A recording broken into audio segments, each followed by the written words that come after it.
Chapter 1. The Making of a Witcher. In the days when monsters still roamed beneath the moon, and mankind huddled close to their fires for safety and warmth, there was born a child who would never truly belong to either light or shadow. His name was Geralt, but in those first fragile years he had no name, only a cry and a destiny that waited patiently in silence. His mother was said to be Vicenna, a sorceress of the elder bloodline, her hands bright with healing, her heart darkened by choices she could not unmake. Of his father, no record remains. Some say a warrior, others a wanderer. The truth is lost to the snows of time. One midwinter's dawn, when the wind howled like wolves across the northern peaks, she brought her infant son to the fortress of Kaer Morhen, a keep older than kingdoms, carved deep into the mountains where the school of the wolf trained their kind. She left the child there, without word or farewell, and vanished into the storm. And thus began the making of a witcher. Kaer Morhen, a citadel of stone and sorrow. Its towers clawed the sky, its walls sang with echoes of steel. Long ago, it was filled with laughter, the clang of training swords, the chant of alchemists. Now only a few remained, grizzled masters, relics of a dying order. Within its cold halls, the boy grew, small, pale, quiet. He watched the snow drift past narrow windows and listened to stories of monsters that lurked in the dark. They were not fairy tales here. They were lessons. He was taught to run in silence, to strike without mercy, to see in the dark and hear beyond hearing. They trained his body until his bones ached, his mind until it bent but did not break. Each dawn began with pain, and each dusk ended with exhaustion. The Witchers taught him that fear was a tool, one to wield, not suffer. And when he fell, the Masters made him rise again. For in their creed, failure was the first death, and no Witcher may die twice. Then came the day all boys of Kaer Morhen dread. The day they are unmade to be remade. The trial of the grasses. They led Geralt and others into the deep chambers below the keep, rooms of copper light and the smell of iron and ash. There, the alchemists waited, their eyes weary with pity they could not afford to show. The boys were strapped to tables, their veins opened for the mutagens. The grasses brewed from the blood of monsters and roots of ancient sorcery. One by one, the children screamed. Some begged. Some went silent, their hearts stilling forever. Only a few survived. Geralt did not die. He endured. Days passed in agony. His body convulsed, his skin burned, his eyes turned gold, molten, feline, piercing. His hair lost all color, bleaching white as frost. When it was done, the boy who had entered that chamber no longer existed. In his place stood something new, something other, the first of the White Wolves. But for Geralt, survival was not enough. The Masters, curious of his endurance, subjected him to further trials, deeper, harsher mutations. They tested his body, his blood, his mind. When they finished, even the Witchers whispered of him in awe. He could see in pitch dark. He could feel the heartbeat of a creature hidden behind stone. He could scent fear as others scent smoke. His reflexes surpassed human thought. His endurance outlasted storms. Yet with each gift, humanity ebbed away, replaced by stillness, solitude, and silence. The child was gone. The Witcher was born.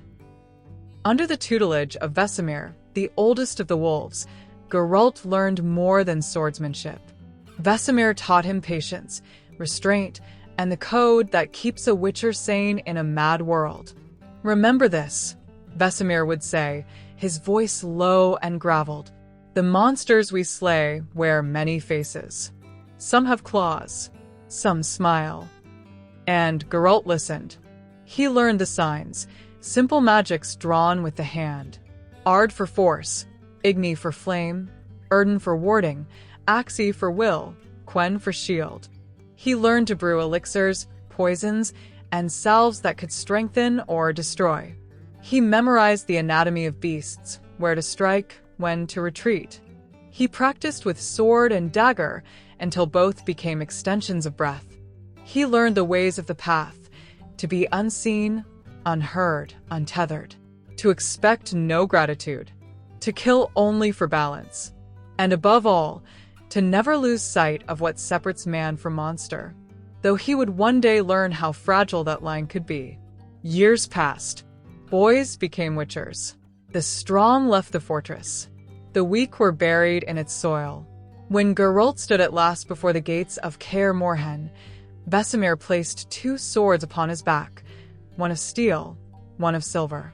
"Go," said the old wolf. "The world will not thank you, but it will need you." Geralt nodded once. He did not look back. For the first rule of the path is this: the past is a burden too heavy to carry. He descended the mountain in silence, his cloak whipping in the wind. Snow turned to rain, rain to mud. He passed villages that shut their doors at his coming, peasants who made signs against evil.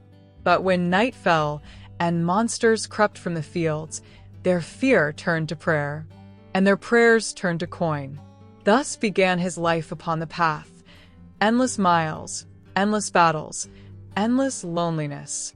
A trade of death for survival, of humanity for duty. And when the first true test came, it came not in battle, but in choice.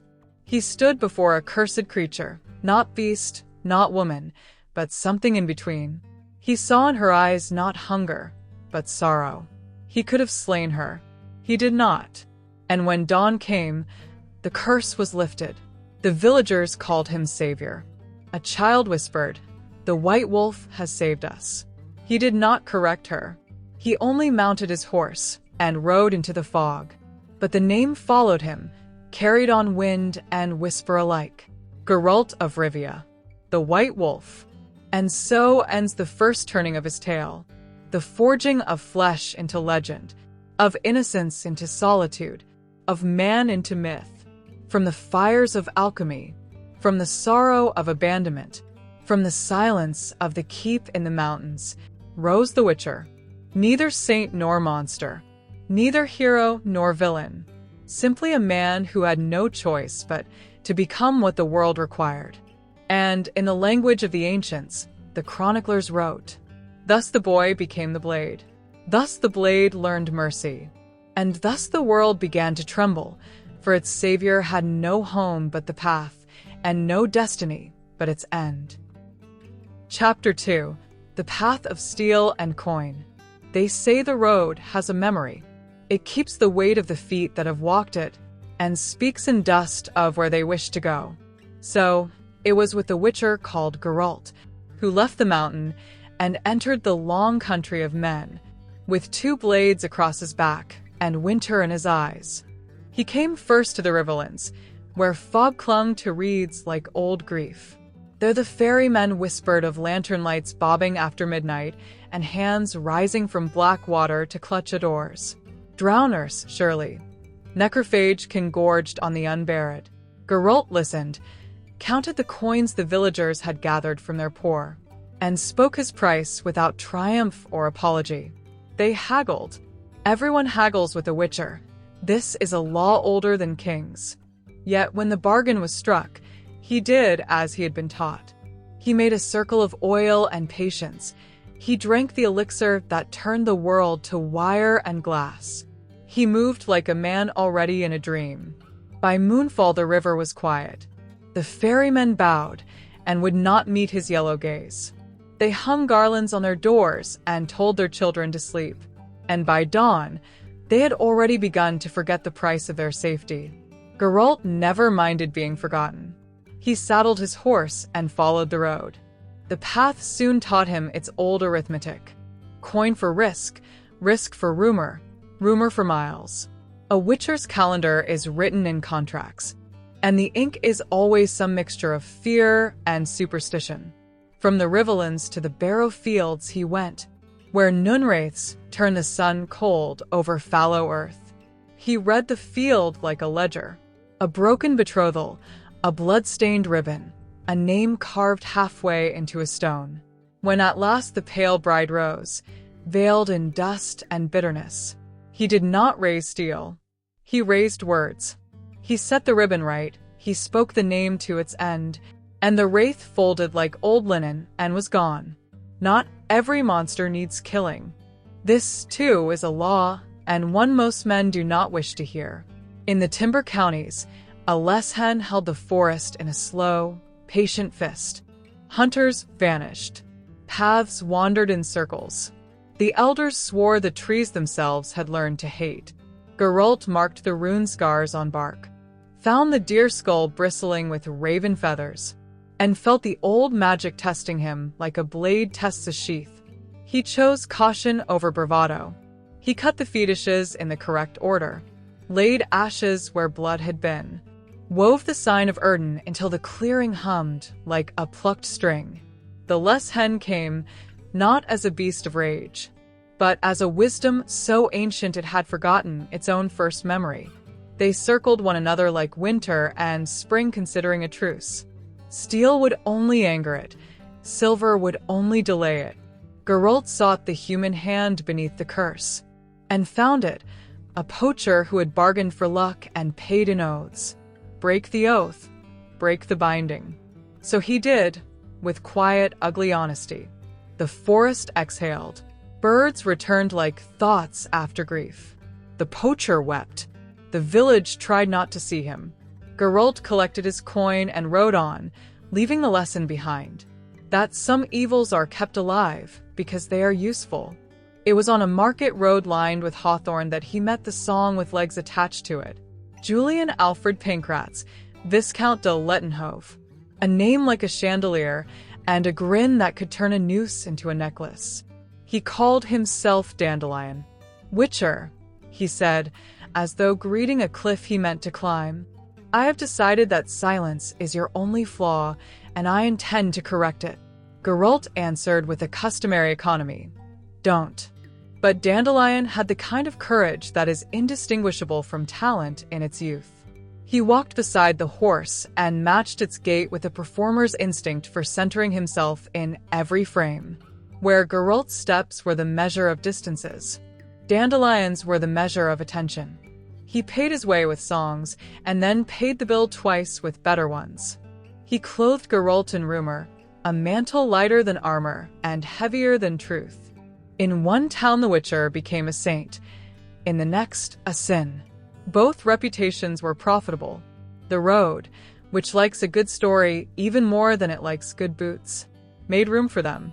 Now hear the ordinances of the path, as the old chroniclers keep them. First, a Witcher prepares more than he fights. Geralt kept a ledger of oils and organs, of powders and petals. He could grind Kikimora chitin by feel in a dark room. He could smell the difference between celandine dried in shade and in sun. When others spent money on feasts, he bought beakers. When others slept, he meditated until the world unclenched. Second, a Witcher reads the land. The distance between two crows means a carcass. 3 in a slant means carrion that walks. A perfectly still pond is an argument. A perfectly straight path is a lie. Third, a Witcher refuses the crown's quarrels. Geralt repeated the creed as prayer and shield. No sides, no oaths, only the contract. And with each repetition, the world tested it a little harder. In Redania, a steward offered him a purse to make a rival general die of accident. In Temeria, a rebel youth pressed a knife into his palm and called it justice. Both thought they knew the smell of righteousness. Both were wrong. Geralt returned the purse and the knife and walked away whistled at by danger. A man who had declined to be useful. Neutrality leaves teeth marks.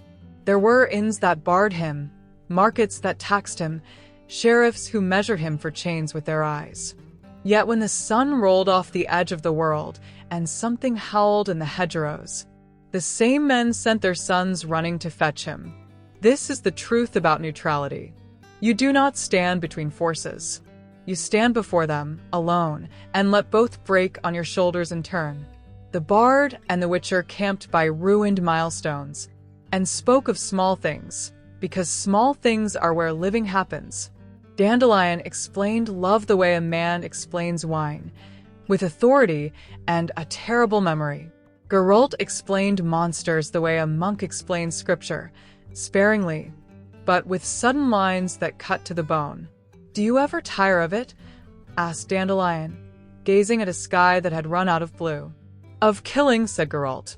"Of being what they need." Geralt fed the fire 2 twigs and a silence.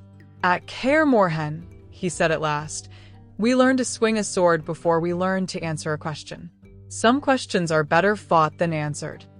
Dandelion sighed, which for a bard is a form of agreement.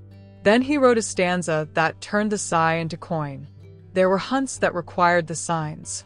A fiend in the barley needed axii, for its mind was a hall of crooked mirrors. Make the maze straight for a heartbeat, and the strike will find home. A wyvern above the chalk cliffs needed ard, the air itself made into a hammer. Stone remembers such lessons. A night hag in the bell tower required Erden, the snare of light. You fight the creature where she is weakest, in the truth of her shape. And there were hunts that required nothing but walking away. A broken golem guarding a long empty workshop, its orders fossilized into a single step forward and back, until the stones had become a shallow canyon beneath its feet. Geralt watched, saw no malice, left his sword in its scabbard, and barred the door so children could not find a story to bleed in. To know when not to kill is the last lesson learned and the first forgotten. So season circled. The road kept its calendar. Crocuses, then flies, then geese, then snow. Geralt kept his own. Scars in new places, fewer coins than he had expected, and 1 or 2 debts he never spoke of. There were kindnesses, too. A widow who pressed bread into his hands without looking at his eyes. A miller who sharpened his blades and would accept no copper. A child who tried to give him a button and called it treasure. He kept the button.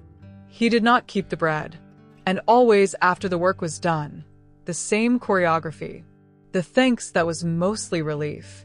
The relief that was mostly fear. The fear that became a story once the Witcher's back grew small on the horizon. Dandelion collected those stories as a beekeeper collects sweetness from labor. And the world ate well from their hive. But even a long road has crossroads, and one of them wore a crown. A castellany in the north had lost 3 courtiers in 7 nights. Throats opened from jaw to ear. "A witch's work," said the chamberlain. "Of vampires," muttered the guards. "Jealousy," hissed the maids, with that peculiar accuracy of maids. Geralt walked the corridors, feeling drafts that should not be, counting steps that did not add to the map in his head. He sat in a chair and listened to tapestries breathe. The culprit proved neither witch nor vampire nor passion, but a Katakan fattened on courtly secrecy, hiding in walls no blueprint dared confess. He killed it in the way one kills such things. Quietly, so the castle could go on believing in the dignity of its own reflections. The Lord pressed a ring upon him in lavish thanks, a seal to every gate in the province, a promise of welcome. Geralt returned it between 2 fingers, as carefully as one puts a snake back in a basket. "Why?" asked Dandelion later, counting the lost opportunities like pearls spilled in grass. "Because gates," said Geralt, "swing both ways." At last there came a hunt that did not end with coin. A striga in a border duchy, the old curse. A child born in hate, entombed alive. The mother's crown used as a padlock on the coffin of consequence. The people wanted a beast slain. Geralt wanted a child reclaimed.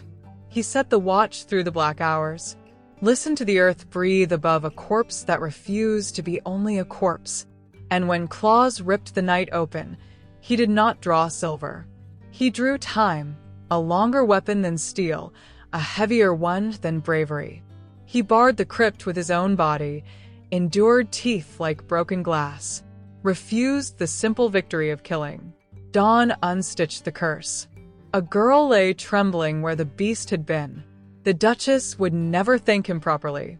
Curses never do. Dandelion wrote that one with fewer rhymes than usual. And so the path taught its final lesson of this chapter. A witcher is paid in coin, but the ledger that matters is written in choices. Take the job that fattens your purse and thins your soul, and the road will grow shorter. Take the job that lengthens a life, even if the purse is light, and the road will meet you halfway. Geralt kept walking. He walked past banners arguing with the wind, past gallows that had learned the names of too many kinds of men, past fields that would, in other years, feed armies. He walked through a world that did not know his first name, and spoke his last as if it were a warding charm. White Wolf. He did not mind. Names are for those who wish to be called back. The path calls forward. Thus ends the telling of the road's first season. The arithmetic of contracts, the grammar of mercy, the companionship of song beside the discipline of silence. In these miles, the Witcher learned what the keep could not teach. That monsters are often symptoms. That fear is the richest patron. That neutrality is a blade with two edges and one handle, and you hold it alone. He learned also, though he would not admit it, that a life without belonging can still be bound by meaning. And that meaning is often found in the precise act of sparing a thing you could easily destroy. And the chroniclers sat down. He took their coin and gave them dawn. He left no blessing, yet the crows fell silent on the fence. Where his horse's hooves had passed, rumor grew flowers, and men who had not met him yet began to speak of him as if they were remembering. The road straightens now, toward choirs of sorcerers and the sudden laughter of fate. Ahead waits a woman with eyes like storms, and a child who will turn the sky into a doorway. Chapter 3. The Sorceress and the Child of Surprise. Fate has no manners. It does not knock before entering a life. It simply sits at the table and pours its own wine. So it was with Geralt of Rivia, who never asked for destiny and received it twice over. Once as love, once as blood. The sorceress. She came to him in a city that smelled of jasmine and decay. Yennefer of Vengerberg, raven-haired, violet-eyed, proud enough to stare down thunder. Her beauty was art drawn from agony, her power, the price of rebirth. Where others saw a witcher's stillness and mistook it for emptiness, she saw the storm held in his restraint. They met through misfortune, bound by a djinn's curse that should have ended them both. Instead, it braided their fates. Their love was no soft melody, it was fire meeting wind, consuming, necessary, and destined to burn everything near. They argued like war, reconciled like sunrise. And each time they parted, the world seemed slightly out of tune. In her presence, Geralt learned that longing could be sharper than any blade. In his, Yennefer learned that gentleness, once chosen, is the truest kind of strength. Neither ever said the words that mortals call love. They lived them instead, in the stubborn act of returning. The Child of Surprise. Years before, in a hall echoing with feast and prophecy, Geralt had saved a cursed knight named Duny and claimed by the ancient law of surprise. That which you already have but do not yet know. Laughter followed. The moment passed into legend. Yet destiny keeps its receipts. From that jest was born Cirilla Fiona Elin Rhiannon Ciri, Princess of Cintra, heir to elder blood that remembered the songs of the first elves. She was a spark hidden in silk, quick to laugh, quicker to defy, with eyes that seemed to watch two worlds at once. When war came and Cintra fell to ash, the child fled through woods that whispered her name to the wind. Geralt found her there, shivering, small, fierce. The law of surprise made flesh and heartbeat. He meant to return her to safety. Instead, he found himself unable to let go. In her presence, something long dormant stirred. Not the warrior's duty, but the father's instinct he had never known he possessed. The family forged of fate. Yennefer saw it too. The girl, all wild will and questions. The Witcher, all discipline and silences. And between them, the strange gravity of care. Together, they became what none had expected. A family not born of blood, but of choice, each completing the other's brokenness.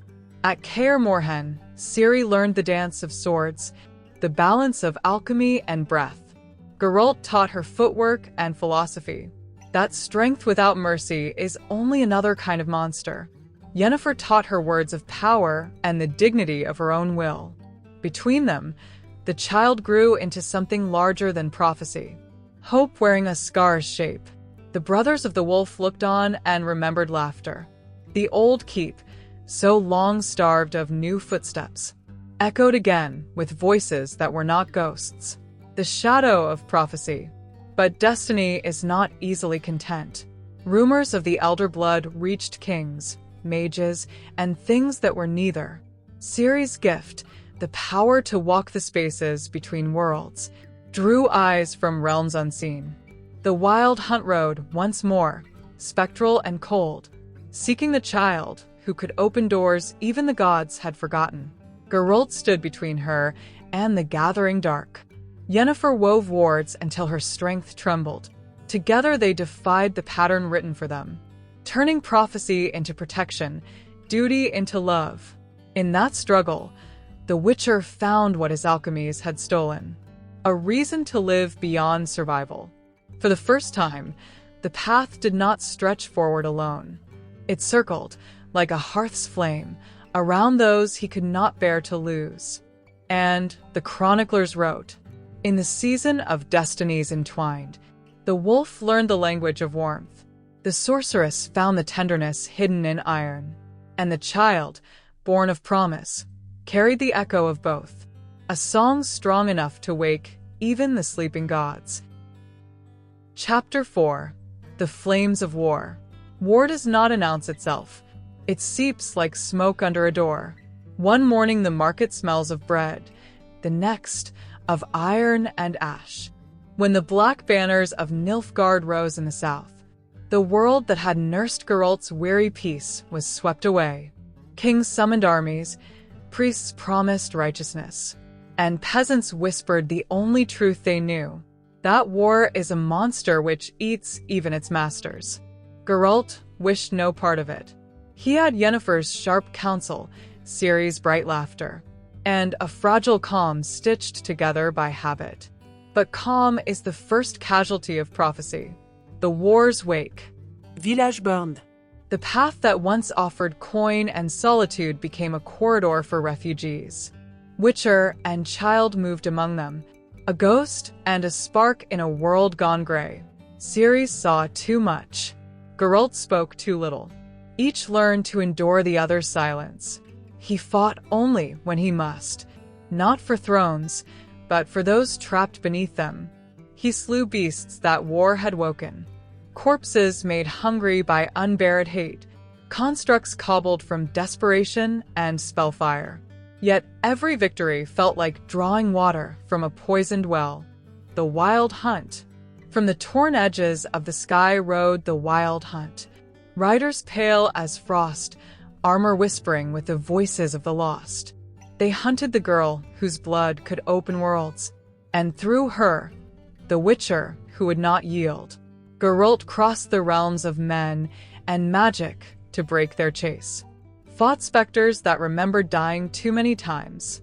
He learned that courage is not the absence of fear, but the will to take one more step with fear at your side. When the hunt fell back into mist, the night held its breath. Ciri wept, not from terror, but from understanding. Destiny, once named, cannot be forgotten. The heart's cost. Yennefer found them again on a battlefield gone quiet. Her power had burned nearly to smoke. Her hands shook from the weight of too many spells. They did not speak of what was lost. They simply stood together, three figures against a world that no longer remembered what peace sounded like.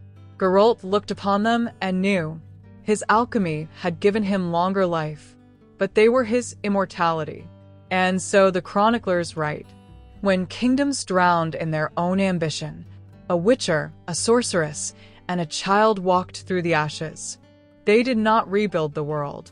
They merely kept it from forgetting its heart. That brings the legend to the edge of its winter. Chapter 5. The Wolf and the Winter. Winter does not arrive only with snow. It arrives when a man begins to count his stories by who is missing from them. So it was with Geralt. The path, once a ribbon unspooling forever, began to feel like a circle walked many times. Monsters had grown rarer. Superstition had not. Kings found new ways to be cruel without needing claws. He returned at last to Kaer Morhen, the keep of wind and memory, and found the halls thin to echoes. Vesemir's hair was whiter than the frost that braided the battlements, and the names carved on the stones seemed to multiply when he looked away. They mended the old things together. Leathers that remembered other shoulders, books that had learned to keep quiet about their secrets, practice dummies filled with straw and respect. Ciri's laughter once rang here. Yennefer's footstep once corrected the silence. Now the keep slept with one eye open, as old warriors do. Geralt hunted still, out of habit as much as duty. He spared what could be spared, slew what could not, and returned each time with a little more quiet inside him. He had seen how grief can learn the shape of a throne, how lies can dress like law, how a village can forget its own mercy when the harvest fails. And yet, winter brought its own clarities. He learned to accept gifts without flinching. A cup of broth pressed into his hands by a woman who would not meet his gaze. A mended bridle left hanging where his horse would find it. A child's drawing of a man with bright eyes and 2 swords, captioned in letters brave enough to be wrong. Gerald. He kept the drawing. He let the spelling stand. Some truths are made of intention, not ink. In a mountain village, he faced a higher vampire who had chosen, a rarity, to live on nothing human. The creature played dice with the elders in the afternoons, and taught numbers to the miller's twins at dusk. When a sell's word arrived to make a legend out of a corpse, Geralt stepped between. Silver stayed sheathed. Words did the killing. Of pride, of fear, of the old story that says different means enemy. The sell's word left poorer and wiser. The vampire nodded once and continued teaching fractions. Later, Dandelion would render this with more rhyme and less arithmetic. With each winter mile, Geralt's body spoke its ledger. Scars that itched before storms. A shoulder that never quite forgave the Striga. Fingers that remembered too many hilts. He felt age not as weakness, but as inventory. A list of what had been paid for and what had been kept. Sometimes Yennefer's letters found him. Short missives that felt like the pause between 2 heartbeats. Still breathing. Still difficult. Miss you despite this. He answered rarely and exactly, because some loves live best in the discipline that made them possible. Sometimes Ciri arrived instead of a letter.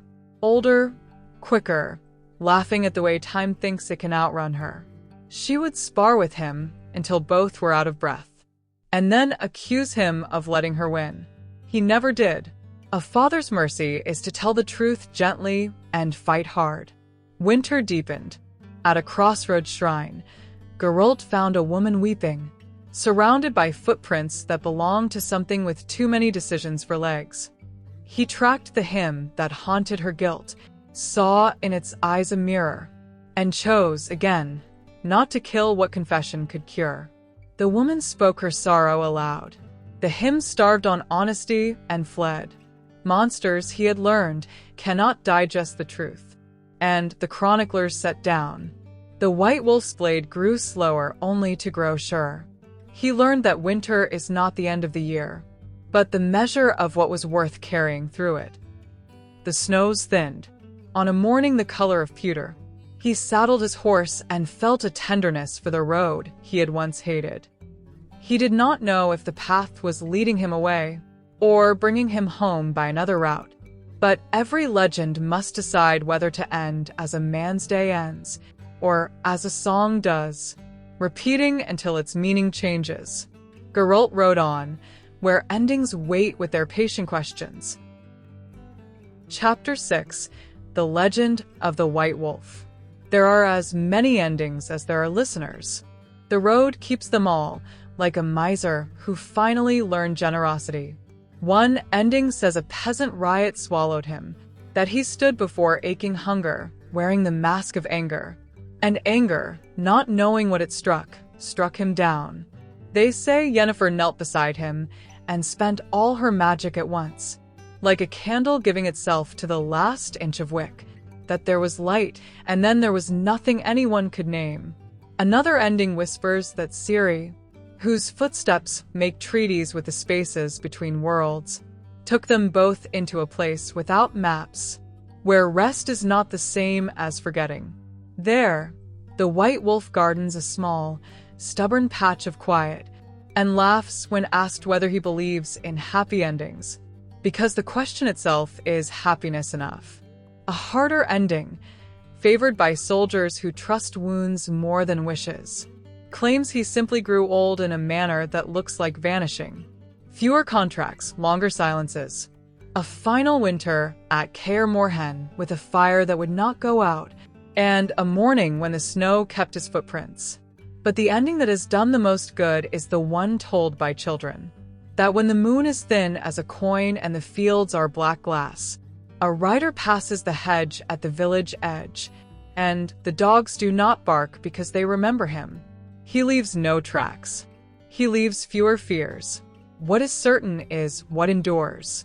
In taverns that have outlived their beams, the bard still sings of a man who took coin without contempt, who spared when he could and slew without cruelty when he must.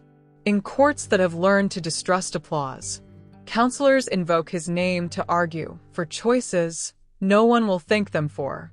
On winter roads, wanderers trace the sign of Quen in the air, not for magic, but for courage borrowed from a story.